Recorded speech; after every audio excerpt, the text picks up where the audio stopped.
Hello, everybody. So I am the author of More Than a Kissing Spot, Your New Baby's Face. So I wanted to kind of give you a little background from an author's perspective and why me and why should you care? So I am five people's mother, and I am the grandma to three people. All of our kids were sons. So we had a lot of activity going on in our home all the time. So our last child was born in 1982, and in 1986, I graduated from my program as a dental hygienist. So I'm always a little bit contrary and kind of envelope pushingery. And so that's my like cross to bear. I don't like status quo, and I really enjoy change. So clinical dental hygiene is very exhilarating, but the structure is not conducive to creativity and envelope pushing. I ended up working in a lot of practices where there was a lot of there was a lot of disharmony, let's say it that way, mostly because I was anxious to do new things and try things and work things out and talk with somebody about some of the things that I was wondering about and curious about. And so that never came to me. So in 2003, I had developed a writing and speaking career. And so I've done that for a number of years, 15 years, I think, pretty much full time. And that was fun too. And then I started to get, I don't know, see what I mean? I'm like, why don't these people know what I'm writing about? I'm not, I'm not like the top cheese anywhere. I'm just a hygienist that has professional curiosity. And so that's what I started to feel like at the end there. And in 2014, I was dragged to an airway meeting. And I was like, whatever, because I was pretty set in what I was doing. And I was looking for something new, but this airway thing just did not seem to be part of the dental world. What the hell is an airway, And so I went down to that meeting. It was in the spring of 2014, and my world completely changed. It was like 2 weeks after our second son, this time the eldest, at the age of, I don't know, 35 or so, was diagnosed with diabetes. And he did not fit any diabetic profile at all. So I knew right away it was type 1 diabetes, but of course he had to be treated for type 2 for 3 months as the doctors figured out what was going on. And then they treated him like an old fat guy. It was ridiculous. So I go to this meeting and I'm like, oh my God, this airway and not being able to breathe and choosing not to sleep and interferences with sleep have been contributing to his pancreas burning out. That's you're not going to hear anybody else say that, but that's the short of it for real. So alarmingly, he is the second of our adult sons to end up with type 1 diabetes. So I'm like, what is happening? The first one, our youngest at the age of 23, was diagnosed with type 1 diabetes. And so he's been insulin dependent since whatever year that was. And I just couldn't believe it, that breathing and sleeping had been contributing to this condition. And thinking back at how they were as children, especially our oldest son, hated sleeping. He hated it. I've never seen anybody fight sleep the way that he did. We had a lot of other problems that went along with poor sleep in children, and they were on display in everybody's presentation for that whole weekend back in 2014.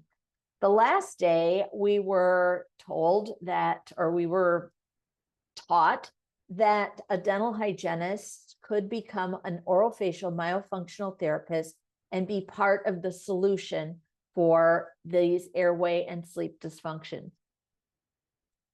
And I'd already been a little bit on the track of epigenetics, which is the impact that the environment has on the reproductive cells, and then how that translates into the next generation and the next generation and the next generation. And how we are right now in like the fourth or fifth generation of poor food choices, poor direction by our government about food, poor food growing practices, subsidies, and yada, yada, yada, and on and on. So when this was brought to a head into this airway discussion, I was like completely on board.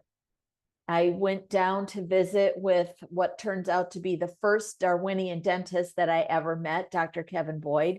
And I continued to follow what he was saying, how he had really just threw caution to the wind almost. And he started a new undergraduate degree in anthropology, I think it was at Penn.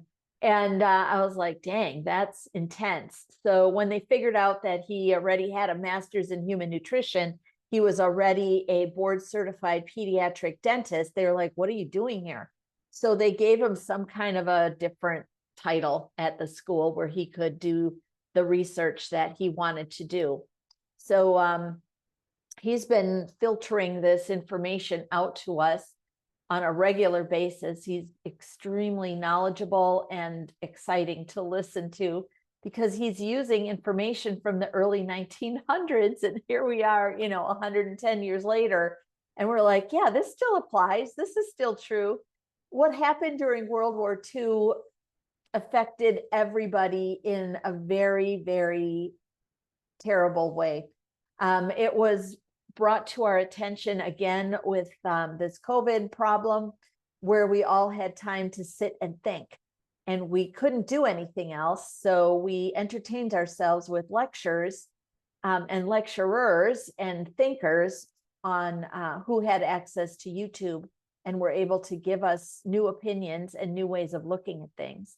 And then pile that on top of what we had been watching happen since World War II, and how, I don't know, this is getting like super dark and whatever, but it was like, holy moly, these things are real. This is why we're having so many health problems in the world today. And I can be part of the solution, not only with working in the muscles in the snoring complex as a myofunctional therapist, but with taking my interest in I don't even want to call it anthropology, because it's more about the societal piece of how people used to live, as opposed to, this bone went here, this bone went there. So just that whole global big sphere of anthropology and how to apply it to today. I started a company with my son called Primal Air. And what we do here is we do myofunctional therapy and breathing retraining with the lens of primal times. Our goal is to make all of our patients be as close to our primal ancestors when they were super healthy, where they died primarily of accidents and infections, as opposed to extended chronic disease states, and help them achieve that level of health. That's what my background is. I've written a few books for dental hygienists to kind of help them along a little bit and get the right mindset, because the way that dental hygiene is practiced today is not what the founding father, Dr. Phones, had wished the dental hygienist to be. And that piece is also part of this whole thing. I have a very tight relationship with some of the product manufacturers that I represent because they have really meaningful products. In particular, xylitol as a medicinal sugar and erythritol as a medicinal sugar. So those kinds of things can help us get over the hump to get to the place where we want to be. Sometimes you need medicine. And if the medicine is more holistic, like with the W, the holistic W, then we're going to be much better off. So we at Primal Air deal mainly with adults and small children, not little babies, not toddlers usually, although we are completely open to working with that age group. We have made an arrangement with Dr. Shalom Samuel, and she has been really great about also employing her professional curiosity to find out what she could be doing to solve these problems. A lot of times these 5 and unders are very dysregulated because their tongue is not in the right place and they act out. They act out in school, they act out here, they act out there, and they can't get regulated because the tongue is in the wrong place. If the tongue is in the wrong place, the floor of the sinuses or the roof of the mouth is not growing at its appropriate speed or timeliness. And then we have a situation where we're in this naughty boy stage. It's usually boys, it seems like, where we don't know what to do with them. And doing myofunctional therapy is not going to be the answer solely. When we talk to myofunctional therapists who've been practicing for decades, they know for sure that there has been a disassembly of the kinds of patients that they're seeing. They're sicker, they're more tongue-tied than ever, and the patients are really wanting to know more. So when I got tired of having mothers of 8-year-olds in here crying their eyes out because nobody would believe them when they were nursing their baby, that there was something wrong with the baby. And then everybody was like, no, just give them a bottle. And to find out after 8 years of just chugging away, trying to get somebody to hear them, when they got here and they finally were like, yes, I knew it. And then they're crying with relief and regret. And so I didn't like that. I didn't like that feeling one bit. So I decided that it would be better if parents knew this before their first baby. So I wrote a book for pre-parents called More Than a Kissing Spot, Your New Baby's Face. And that's what this book is about. And that's what the content of this YouTube channel is going to be about. I'm not sure about all of the video content, but we'll have some.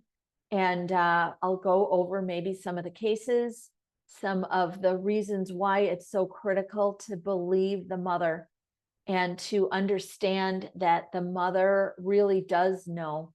These human babies are born almost 6 months premature as compared to any other mammal on the planet because we're standing. Yeah, I know, it's crazy. So anyway, those are the kinds of things. So hold on, I don't want to lose that thread. Because of that prematurity, the babies are more dependent than any other mammal. And there's a really tight connection between the mother and the infant that nobody else knows about. Not every mother is like that tight in, but those who are, we have to believe them. We have to say, okay, let's keep looking. Okay, giving an infant Nexium or some other reflux medication is over the top when their baby's tongue is not functioning right and the doctor won't do anything about it. It is not okay to pump your breasts for 6 months instead of nursing the baby. We cannot separate the container from the milk. And so all of those things are in the book, and it should be able to help the parents both the birthing parent and the non-birthing parent. I don't even know how to use this language anymore. I'm trying to be as dainty as possible. But we do have a situation right now where the damage is innate, it's repairable, but we have to act today. So welcome to the channel. Welcome to me. And I hope to see you soon. Please be sure to comment. Be sure to share as often as you can. Apparently that matters. And subscribing also matters. So have a great rest of your day. Really consider all the things that I've been saying and help me build this channel by offering comments that I can explore and comment on in return. See you soon.